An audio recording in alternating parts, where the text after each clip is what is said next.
আসসালামু আলাইকুম। আমি নিপন।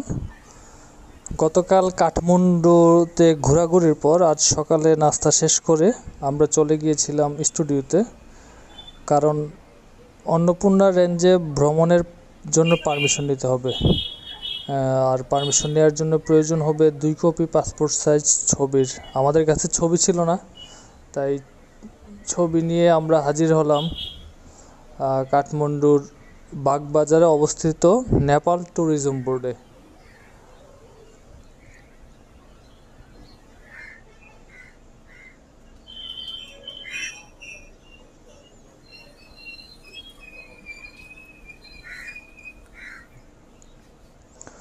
অন্নপূর্ণা কনজারভেশন এরিয়া পারমিটের জন্য আমাদের জনপ্রতি দিতে হবে 1000 নেপালি রুপি।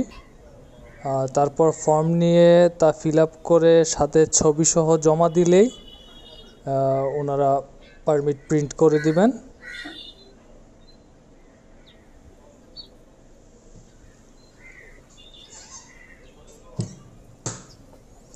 কাঠমান্ডুতে অবস্থিত নেপাল ট্যুরিজম বোর্ডটি অনেক সুন্দর। এখানে অনেক ট্যুরিস্টরা আসে পারমিট নেওয়ার জন্য। এখান থেকে নেপালের সব যেখানে ট্যুরিস্টরা ভিজিট করতে পারে সব এরিয়ার পারমিশনই এখান থেকে নেওয়া যায়।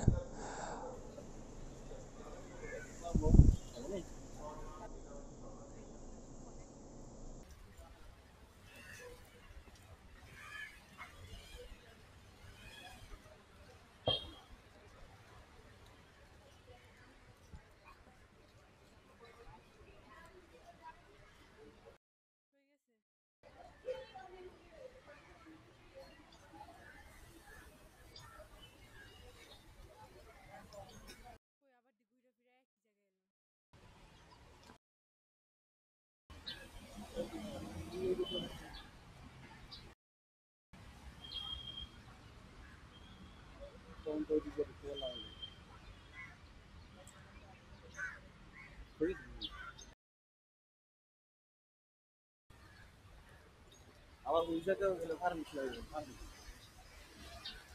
ওই জায়গায় কোথায় নিতে পারবো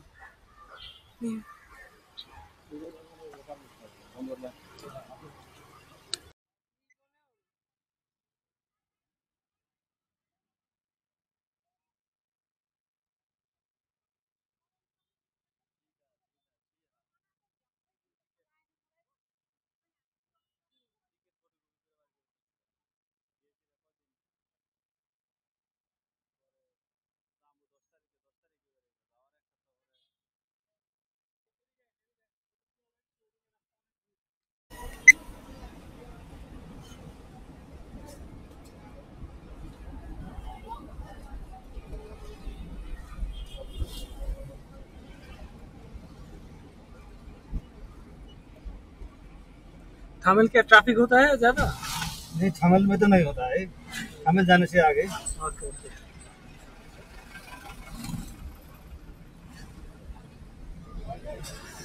हम लोगों को पोखरा जाने के लिए बस मिलेगा किधर? बस हाँ थामिल के पास में है पोखरा का tourist bus park. AC bus मिलेगा क्या? हाँ, बहुत मिलेगा।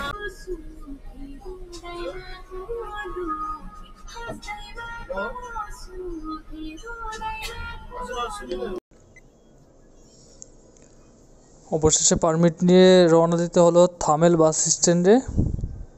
তখন বেলা প্রায় 12টা। থামেল বাস স্ট্যান্ড থেকে সারাদিনই পোখারার যে বাস থাকে, তবে এসি বাসগুলো সকাল 7টা-8টার ভেতরেই ছেড়ে চলে যায়।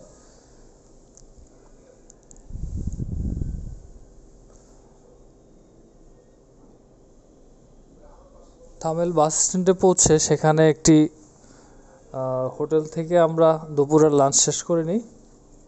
কারণ বাস আবার কখন কোথায় থামে তা আমাদের জানা ছিল না। লাঞ্চ শেষ করে আমরা বাসের জন্য খোঁজাখুঁজি শুরু করি। নর্মাল বাস অল টাইমই থাকে, অ্যাভেলেবল থাকে। নর্মাল বাসগুলো ছেড়ে যায়, তবে আমরা যতটুকু জানলাম যে রাস্তা অতটা ভালো না, রাস্তায় রিপেয়ারিংয়ের কাজ চলতেছে, এই জন্য প্রচুর ধুলাবালি থামেল থেকে পোখারার রাস্তায়। এই জন্য এসি বাস নেওয়াটাই বুদ্ধিমানের কাজ। অনেক খোঁজাখুঁজির পরে একটা বাস পেলাম, যদিও বাসটা ছাড়বে হচ্ছে বেলা 2:30টায়। ততক্ষণ অপেক্ষা করা ছাড়া আর কোনো উপায় ছিল না। অবশেষে বাসের টিকিট কেটে আমরা অপেক্ষা করতে থাকলাম বাস ছাড়ার জন্য।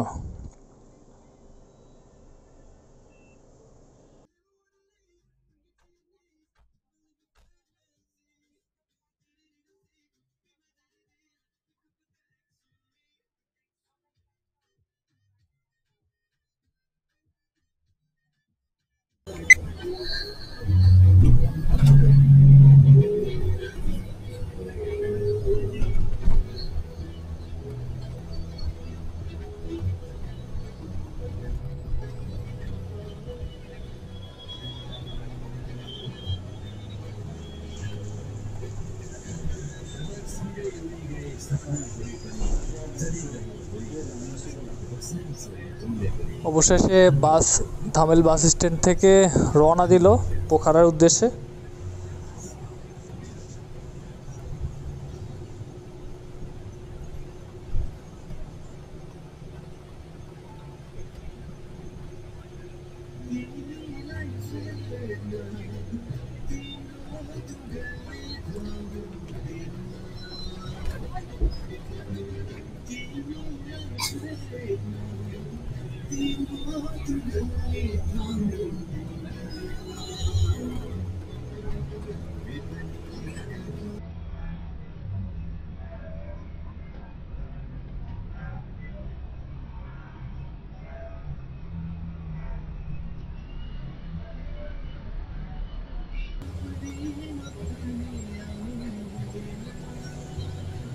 কাঠমান্ডুতে অবশ্য বহুতল ভবন অতটা নেই, সর্বোচ্চ হয়তো 3 তলা পর্যন্ত ভবন দেখা যায়।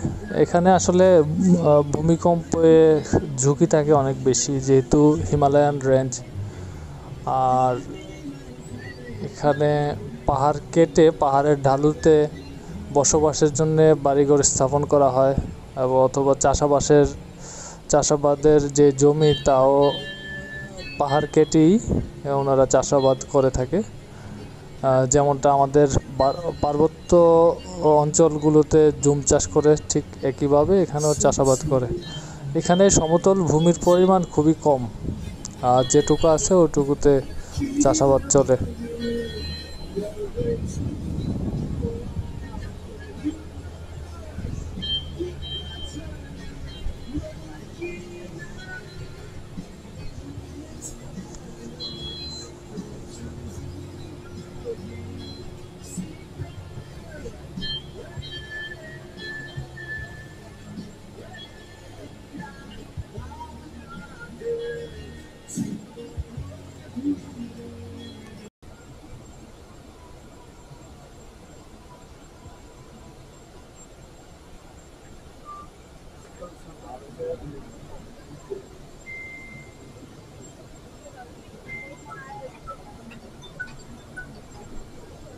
Hello.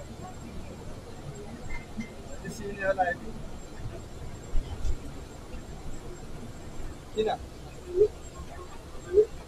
Sorry, kina ro mana? Mo golsi dor se lobi ka hale golsi dor na. Ano pa ma?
জিনিস দেখলাম যে এখানে চাইনিজ কোম্পানিগুলো এই কনস্ট্রাকশনের সাথে মেইনলি রিলেটেড।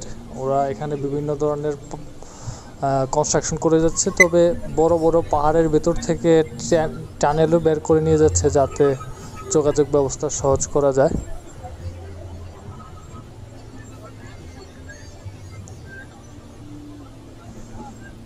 ধুলোবালিতে রাস্তা একাকার, এসি বাস হওয়াতে ধুলো থেকে কিছুটা রক্ষা মিলেছে, অন্যথায় ফ্রি ফ্রি বালুময় মেকআপ পেয়ে যেতাম।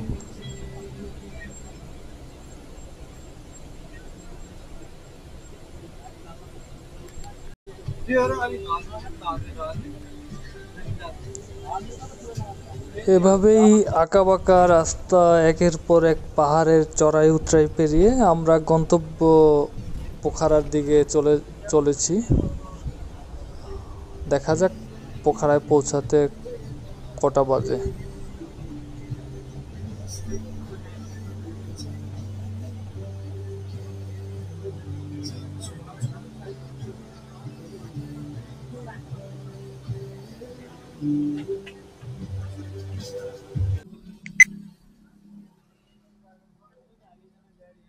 এখন বাজতেছে রাত্র 12টা, না 11টা 20। আমরা এসে পৌঁছাইলাম পোখারায়। এখানে এসে একটা ট্যাক্সি ভাড়া নিছি,